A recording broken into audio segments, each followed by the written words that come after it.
Tom Pelissero of the NFL Media Group here on the Rich Eisen Show. How are you, Tom? Probably better than I was last March 11th, Rich. I was looking back. We were talking on TV that day about how some NFL teams had started pulling their scouts off the road. If you remember, there were certain teams that put in restrictions for, you could only drive to pro days, right. And some teams flat out shut it down. And then within 24 to 48 hours, Tom Hanks had COVID and the NBA had stopped playing. Pro days were over, and here we are a year later. That's exactly the way it went. No doubt about it. But then the new league year, the league was saying, look, we can do this all virtually. And then they decided, let's do the draft virtually and let's keep everything on point just in case everything does work out. And then the season doesn't have a single canceled game. And now here we are back for another new league year trying to figure out how it all works with a lower cap. What are you hearing about? I know that you've been tweeting about so much about this subject matter, about teams and how they are able, where they knew it would be less money coming in, but are the cuts that we're seeing right now based on the actual hard number being delivered about 48 hours ago, Tom?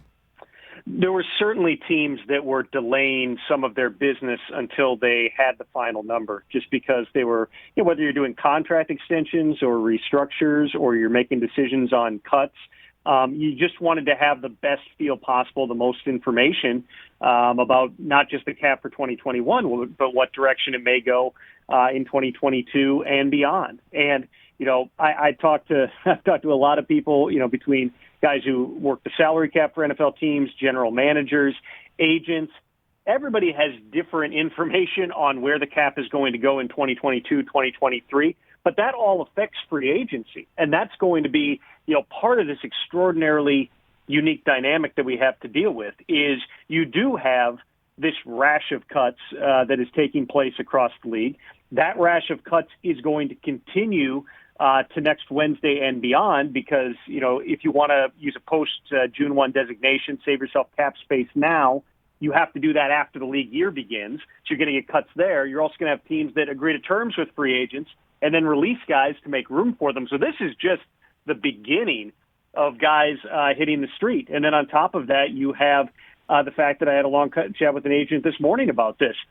Since we don't have the certainty on the salary cap in future years, but everybody has a pretty good idea with the new TV money when those media deals are done, and that should happen sooner than later, the cap should spike in 2023. Well, if all the teams are crying poor now and saying we need to do sub-market deals, why am I going to sign a 5-year contract and now getting paid at the 2021 level when the cap's potentially $40, $50 million higher 2 years down the line? There's so many moving parts.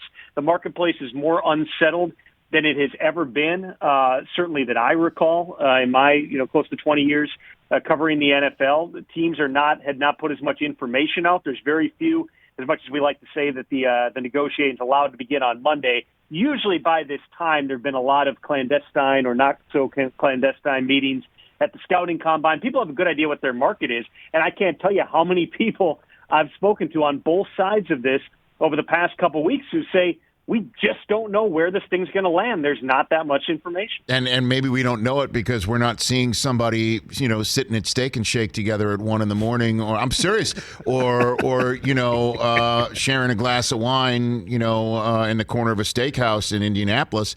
They could be doing it by Zoom. We have no idea. I mean, this sort of stuff could be going down very simply that we just have no idea about. So we don't know the tracks to cover. And it's always it's a comical type of a scene too, Rich, normally, because you have agents, especially the ones who represent a lot of players, who will be just handing out business cards with the list of their free agents. Some of them have their list of the draft guys on the back end, and you got every 20 minutes people are running around. You're seeing people passing, right, especially later at night. Nobody has time to stop and chat.